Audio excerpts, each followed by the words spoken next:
This is ESPL Boxing's YouTube channel. Delighted to be joined by Daniel Gilfillan. This is a reaction video to the fight that's going to be happening in the States in a couple of months' time.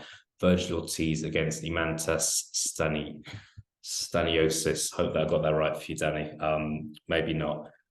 This is just two kind of top youngish welterweights, both undefeated, going at it. From a standpoint, it looks like this is the sort of fight that we want to see more of, fighters who aren't afraid to kind of go against another undefeated fighter, when obviously one of them is going to come out of it not being undefeated anymore. Danny, you're the hardcore boxing fan in this conversation. What are your immediate thoughts to this fight happening? Yeah, you hit the nail on the head when you say it's the sort of fights we want to see more of. I know Stanionis is 28, Vergil Ortiz, 25, I think, but they're both sort of seen as not prospects because they're in the contender stage, but sort of, the next generation of potential champions at welterweight. And too often you'll see fighters in positions like Ortiz and Stanionis just sit around and wait for a title to become vacant or a soft touch world champion to emerge. So I think they both deserve credit for agreeing to the fight.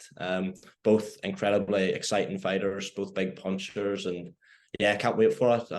Was it March the 18th? I think was the date they set on it for a Golden Boy show. So no, it should be fantastic. As I say, two really exciting fighters, two fighters with, all the potential in the world to become world champions. So yeah, and I think the main thing is they're both young enough and earlier in their careers that a loss won't spell the end for them.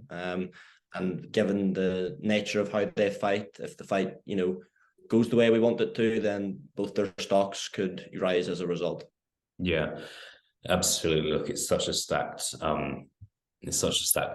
division, the welterweight division. I think Vergil Ortiz, I think British fight fans will know, fought Michael McKinson last year, stopped him in the 9th round, dominated the fight. I feel like Vergil Ortiz is the bigger name here. Would you agree that he is the favorite going into this one? I would think so. I would make Ortiz is definitely the bigger name, first and foremost, and he's headlined a few DAZN cards now, and I would probably make him a favorite as well, just based on the sort of depth of his resume. You mentioned McKinson there. He beat Kavaliauskas. That's a really good win, and then Maurice Hooker, who's a former world champion, albeit a weight class below. Stanionis' resume not got quite the same depth to it. Obviously had that win against Butayev, which on the Spence Ugas undercard, which was a sort of breakout win for him. That was seen as a real 50-50 fight. Butayev himself was regarded as quite a big prospect at welterweight. And then aside from that, there's not a great deal. I mean, you mentioned before we started recording Luis Colasso, and just crazy that he's still going on. But yeah, I think based on that alone, you would have to make Ortiz a favourite, certainly from a betting perspective. But as an undefeated fighter, there's no way you can write Stanionis off in the fight. Probably the freshest world level fighter Ortiz has faced. I mean, he definitely will be. As I mentioned, the Kavaliauskas win, as good a win as that was, it probably wasn't an absolute prime Kavaliauskas, and he gave Ortiz plenty to worry about. Look, if Ortiz hurt a couple of times, and Stanionis, for my money, is not far off as big a puncher as Kavaliauskas. So yeah, buzzing for it. Honestly, buzzing for it. Yeah, it should be really good. Looking forward to it. I think we'll keep this one fairly short, but I think one question I've got for you is, as great as the welterweight division is, it's also a frustrating division because it's clear who the best two fighters are. You don't need me to say that they are. That fight doesn't look like it's going to happen anytime soon. We'll see. The winner of this fight, you'd imagine, would be in a good position. Both fighters are obviously world ranked. In an ideal world, what do you think? Where do you think the winner of this fight goes? Do you think they could fight either Crawford or Spence next? I think obviously possibly could fight Jared Ennis next. What do you think is most likely for the winner of this fight?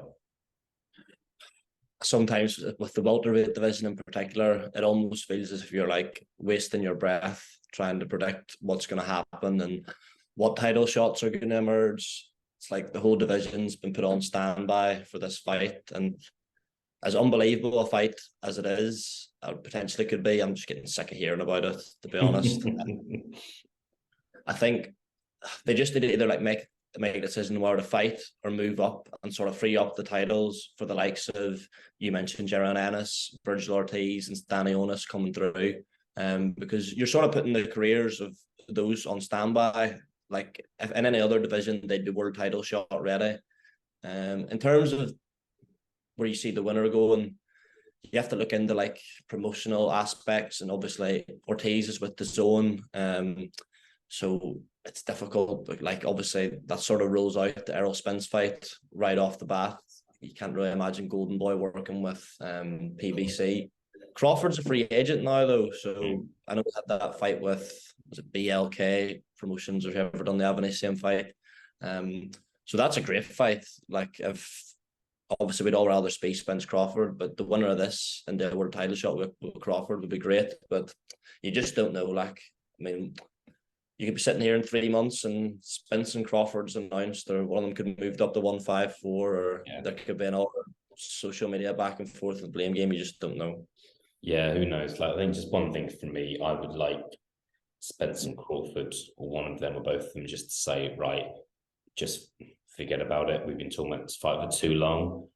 There are other fighters in the division. Like if Terence Crawford turned around in a week's time and announced a fight against Stanionis, or the winner of the fight we're talking about here, that would excite me. At the same time, Ortiz Jr., Stanionis, Stanionis, they're not old fighters, but they've been around long enough now. Like, just I want them to have the opportunity to fight for a world title or fight one of the top names of the division.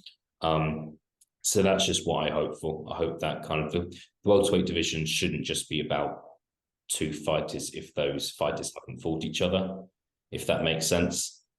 So yeah, really frustrating. Ennis in particular, I think, like, because who the fuck who's that he's fighting? You know, like in a couple of weeks' time, is he in the Tank undercard? Yeah.